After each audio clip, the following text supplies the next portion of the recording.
It's both a skill and a habit that develops over time with practice. The key to becoming a master of your mind is through the disciplined set of standards and methods of critical thinking. But what is critical thinking, and why is it important? Critical thinking is disciplined thinking, which helps us analyze, assess, and improve the way we treat information in a fair-minded way. It's a skill for learning, but also for life. Bloom's taxonomy shows that there's a hierarchy and complexity to learning, which goes beyond just understanding. At the bottom, we have remember and understand. It's where knowledge begins, and unfortunately where a lot of students stop. You get your feet wet with a subject, recall some keywords and definitions, maybe even give basic explanation of main concepts. However, when it comes to doing anything with that knowledge, you're at a loss. Here's where apply comes in. You use your understanding to apply your knowledge in unfamiliar contexts. That question on your exam, that's 10 times harder than the ones you did in class, is your professor's way of testing your understanding and ability to relate concepts across multiple situations. The next step is analyze. At this stage, you understand the material or concepts because you've broken them down into their components. You know you've arrived at this phase when you're able to understand something's meaning, how it works, and why it works that way. When you reach evaluate, you've analyzed a subject so thoroughly that you're able to take a stance on an issue, using your knowledge to inform your reasons. This is what professors generally look for when you're asked to write a critical paper or report on an experiment. Create is what you should strive towards. Whether it's a new hypothesis or a new procedure, the ability to compile information together into a new functional whole shows a deep level of knowledge. Real learning can occur when you've taken the time to go through these steps. Not only is this skill essential for university, employers want critical thinkers who can handle day-to-day problems and move an organization forward, not mindless robots. So here's how you develop your critical thinking skills. Step 1. Questioning and assessing information. Here, you must clarify your understanding of the claim or situation. Questioning nurtures this skill. To guide you, ask, what information do we need to answer the question?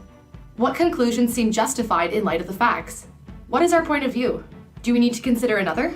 As a critical thinker, avoid falling victim to the unproven or biased claims of others. Use these questions to discern the truth and draw logical conclusions. First, question the acceptability of the statements that lead to the conclusion.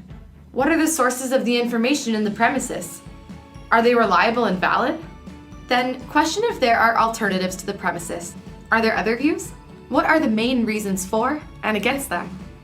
Make sure there is value in analyzing and deconstructing your thinking on a particular claim.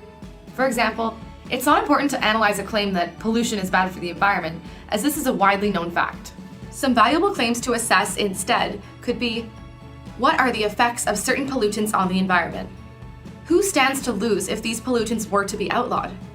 Who stands to gain? Step 2. Be skeptical. Your sources inform your reasoning, so be selective.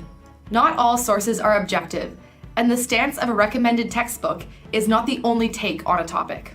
So, to discern a source's validity, ask, what is the impact of this person's view, and how does it relate to their personal agenda? Are there any explicit or implicit prejudices? Is this a peer-reviewed source? Step 3. Understanding by making connections. Simply acquiring knowledge is only the first step to understanding. Making connections between concepts adds value to knowledge, no matter how concrete or abstract your connections are. To do this, ask yourself, what does this concept explain? Why is it important? How does it help me in my day-to-day? Step 4. Challenge your assumptions. We often jump to conclusions, fail to think through implications, or ask the wrong questions. To evaluate your own thinking, ask yourself, what assumptions did I make in this situation? Why did I make those assumptions? What evidence led me to those assumptions? What am I missing, and what do I need to know more about? Step 5. Forming logical conclusions. Forming logical conclusions promotes original thought, but make sure you look at all the evidence. The evidence must be enough to avoid hasty generalizations that lead to logical fallacies. A logical fallacy is a flaw in your process of thinking. Avoid constructing your conclusions in ways that portray your claim as a certainty. For example, concluding that a low midterm grade equates failing a final. Step 6. Reframing and incorporating different perspectives. There are two main ways to do this. First, thinking within your discipline. University is about learning how to think within a specific discipline, to think biologically, philosophically, or mathematically. Different disciplines approach similar issues differently. Here are some key strategies to mastering thinking within a discipline. Know and learn how to use key concepts within your discipline. To make sure you understand them, try teaching them to appear outside your discipline. Know the methodologies and forms of reasoning used by your discipline. For example, in sociology, a researcher may use questionnaires to assess how pollution affects people in a particular region. Alternatively, a researcher in chemistry may use water sample testing to analyze the effects of pollution on a specific water source. The second way to reframe and incorporate different perspectives is by thinking outside the box. One outcome of thinking critically is being creative, imagining alternatives and identifying contrasting concepts. Creativity is not an innate ability. It's a skill you continuously cultivate. People tend to give up after a few minutes of brainstorming, but your most enlightening ideas occur after much reasoning. Brainstorm with friends and use visual aids like mind maps. Step 7. Communicating and clarifying your own thoughts. As you develop as a critical thinker, you must also learn to clarify your thoughts and convey their meaning. If someone cannot summarize what you have said to your satisfaction, then consider that your points may not be clear enough. Here are some strategies for clarifying your thinking.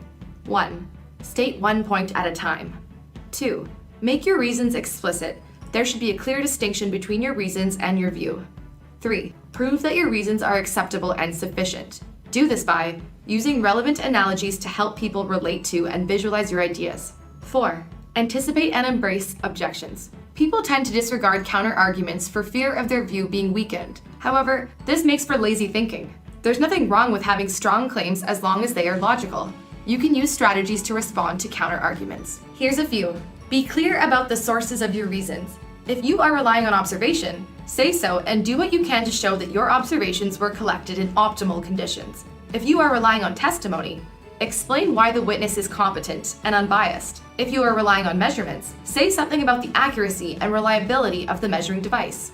The best way to hone your critical thinking skills is with continued practice. Though it's often an uncomfortable and challenging process, your thinking informs your decisions and beliefs. It's integral to all aspects of your life, so it's important that you do it well. Critically thinking as often as you can will make sure your actions are well informed.